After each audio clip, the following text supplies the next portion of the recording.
Boa noite, meu nome é Samuel Fazendeiro, sou professor do curso de Psicologia da FANS. Esse vídeo é para os alunos do 5º e 7º períodos da disciplina Psicologia do Esporte. Hoje a gente vai falar um pouquinho do tema excelência esportiva. Para isso a gente vai estar utilizando um artigo, um artigo muito interessante sobre atletas de futebol. Esse artigo ele vai desenvolver algumas características. Ele foi um artigo que buscou estudar o comportamento aí desses atletas, e falar um pouco também sobre questões relativas à excelência esportiva.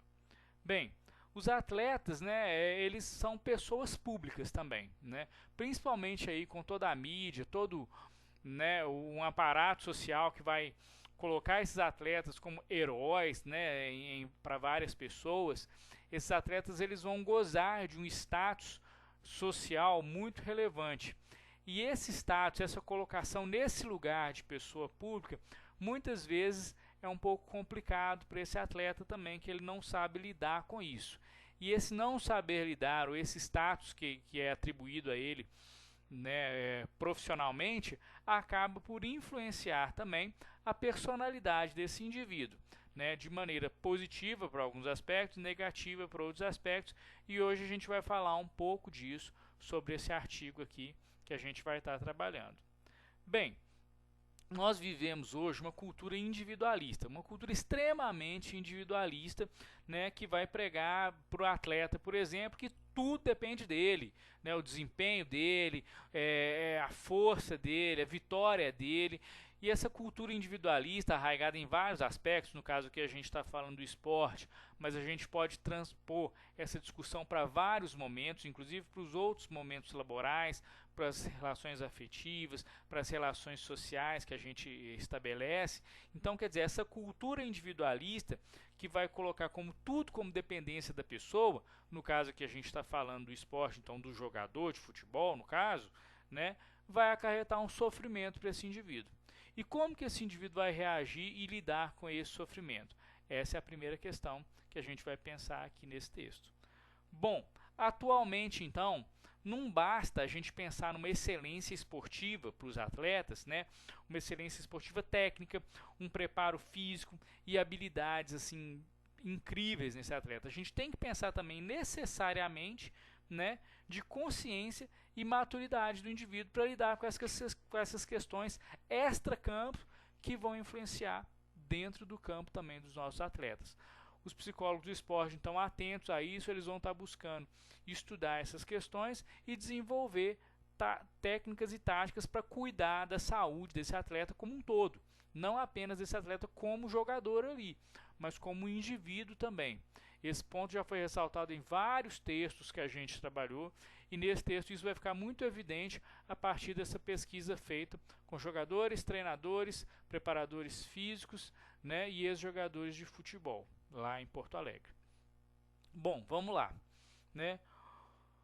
Momento psicológico e performance é o primeiro tópico aí que ele vai tratar no texto. É muito bacana esse texto que ele dividiu ele em alguns tópicos e depois ele volta nesses tópicos para os resultados, o que dá uma compreensão maior e faz a gente entender bem como que o estudo foi desenvolvido.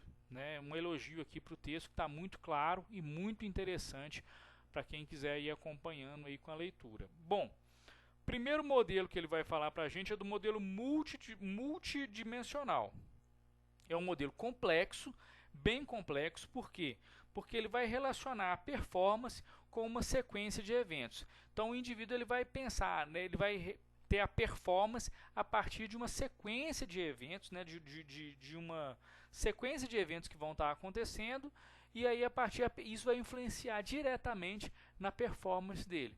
Por exemplo, aqui um exemplo que ele dá do futebol, o cara recebeu a bola, então ele tem que fazer uma análise ali do que ele vai poder desenvolver, se ele vai driblar o jogador, passar para o jogador, ao colega, se ele vai segurar um pouco mais a bola, se ele vai colocar a bola para correr.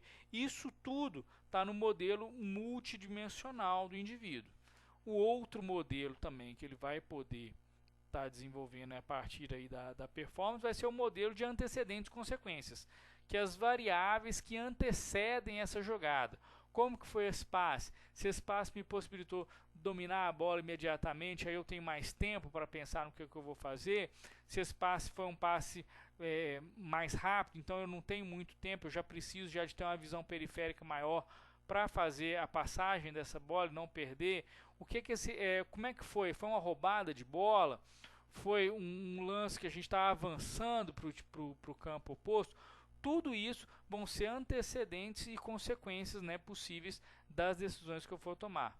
Então, desses dois modelos que estão descritos ali, ele vai ser de multidimensional, que vai levar em consideração diversas questões para a tomada de decisão e para a performance desse indivíduo, até mesmo as performances físicas dele, se ele está apto ou não para aquilo, como também os antecedentes e o modelo de antecedentes e consequências, ele vai levar em conta variáveis que vão anteceder especificamente aquela jogada que ele vai estar desempenhando.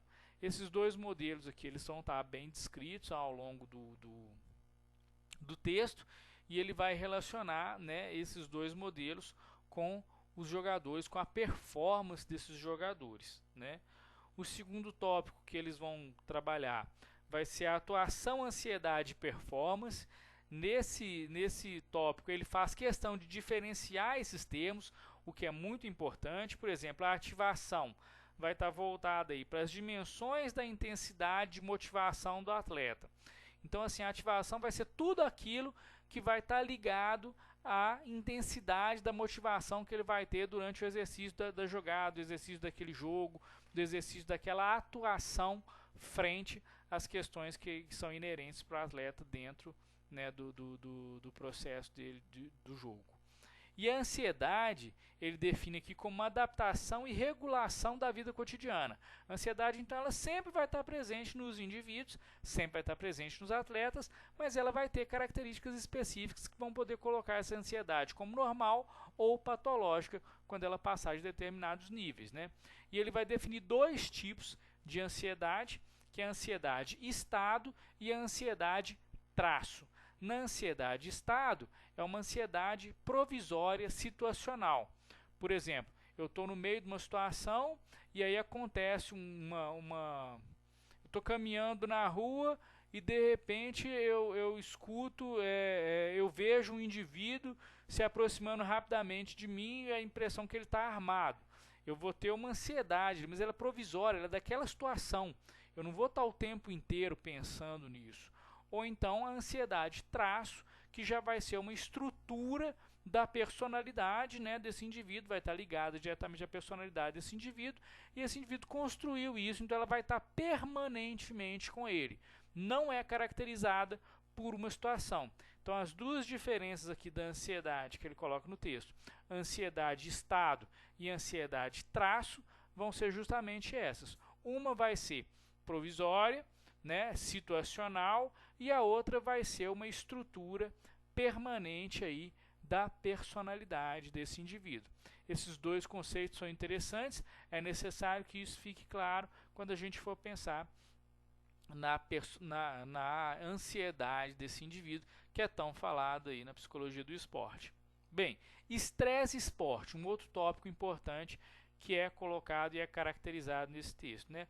O estresse, necessariamente, ele vai ser um desequilíbrio entre as demandas físicas e psicológicas do indivíduo. Essa é a definição que a gente está vendo nesse texto. Desequilíbrio entre demandas físicas e psicológicas do indivíduo, né? Então, o indivíduo ele vai ter esse desequilíbrio e, a partir daí, vai ser uma situação estressante. Esse estresse também, ele tem até um certo nível, ele é um estresse considerado saudável, né? E a partir de um certo nível ele vai ser um estresse patológico, ele vai deixar a pessoa sem movimento, vai deixar a pessoa com sudorese, taquicardia e tantas outras questões que não vão ser interessantes para o atleta, ainda mais no momento de competição, por exemplo, né? A satisfação do atleta no trabalho também foi um tópico bem destacado nesse texto, né? Que ela vai estar pautada na performance individual e coletiva, na liderança dos atletas, na coesão da equipe e nos aspectos organizacionais e administrativos do clube. Ou seja, esses 4 itens vão necessariamente, né, influenciar o indivíduo na satisfação que ele tem do trabalho. Se a gente for parar para pensar, nesse sentido, o atleta ele se assemelha ao trabalhador, né? O trabalho dele é o clube que ele joga, a vivência que ele tem ali nos treinamentos, como o indivíduo na empresa, por exemplo, na organização de trabalho. Então vai ter uma melhor performance com uma maior satisfação dentro do local, não é verdade? Se a gente conseguir transpor essa ideia para o meio organizacional, isso fica muito mais claro da gente compreender, né? E as grandes competições e a performance, um outro item também que é colocado no texto, né? E aí essas grandes competições, elas vão poder ter um programa de treinamento da equipe que vai desenvolver ao longo aí das grandes performances, que isso vai influenciar, né, na performance desse indivíduo, né? A preparação mental, hoje mais utilizada em grandes competições, o apoio da torcida, que é fundamental, fala-se muito do apoio da torcida, isso é muito claro para quem assiste os diversos esportes, principalmente os esportes de alto rendimento, mundiais, né? A gente vê como é que o apoio da torcida é relevante no esporte, né, para os atletas. O apoio de familiares e amigos, isso também foi bem pesquisado aqui nesse artigo. A concentração, né, motivação e autoconfiança dos indivíduos, a união do grupo e dos jogadores e a biomecânica aplicada, nesse caso aqui, ao futebol. A biomecânica é a forma de movimentar esse corpo, é a forma de estar desenvolvendo melhor essas estratégias corporais. Bem, aí ele já vai entrar na pesquisa propriamente dita, ele vai descrever o método, né, que vai ser o método que ele vai estar utilizando para fazer a pesquisa, né? Os participantes, né, que são 2 ex-jogadores, 2 preparadores físicos, 2 treinadores, 2 jogadores de futebol atuantes também. Então foram 8 pessoas na pesquisa, 8 entrevistados, todos com mais de 10 anos de carreira e com mais de 3 títulos conquistados ao longo da carreira. Então são atletas de excelência, são atletas de alta performance que fizeram parte aí desse estudo. Os procedimentos, né, ele vai descrever direitinho, mas basicamente foram entrevistas semi-estruturadas feitas com esses profissionais, e a análise, né, ele desenvolveu a partir de análise de conteúdo, que ele utilizou a informação dada aí por esses indivíduos para relacionar com as questões teóricas e para poder entender esse conteúdo que é além, né, do que foi colocado, né? Ele vê também as impressões desses indivíduos, tudo isso é relatado e é muito bem relatado nas falas.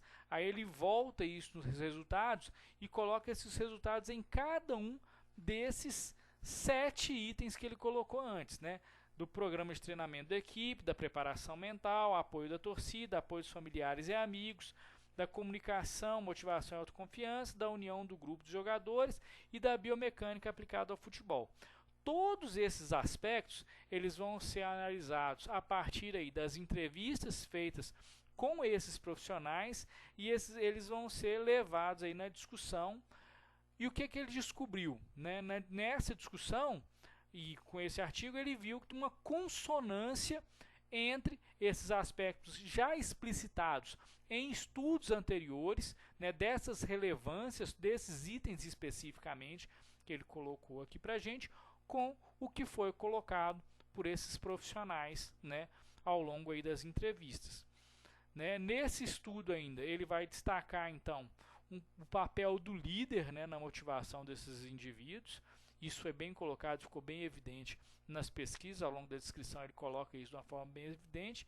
E principalmente aí que foi o diferencial do artigo, até ele coloca isso dessa forma, foi a importância da relação afetiva entre atleta e treinador, como que foi colocado por esses profissionais como relevante essa dimensão afetiva, né, entre atleta e treinador no processo de performance e excelência no esporte. Lembrando aqui, a excelência do esporte, o indivíduo ele vai demorar anos e anos para alcançar essa excelência ela é alcançada com muito treino, muita atuação, por isso que ele escolheu indivíduos com mais de 10 anos na carreira. Geralmente para ter excelência a gente tem esse conceito, né, que é a partir aí de pelo menos 10 ou 20 anos treinando, né, a modalidade. Então isso é bem bacana, por isso que o estudo teve esse critério de exclusão nos atletas, né, e nos treinadores para poder estar desenvolvendo, e como que no final das contas ele chegou em conclusões que já tinham sido colocadas em outros estudos. Isso é muito importante porque confirma também, de certa forma, os estudos já feitos nas áreas, né, e dá mais força aí para a gente pensar os tipos de treinamento e as intervenções que a gente pode fazer com os indivíduos. Bom, agradeço, né, a atenção de todos, fico disponível aí para dúvidas, questionamentos por e-mail, WhatsApp, WebGIS ou mesmo os comentários aqui no YouTube. Agradeço a atenção de todos vocês e aguardo vocês na próxima semana aí com mais um tema sobre a psicologia do esporte.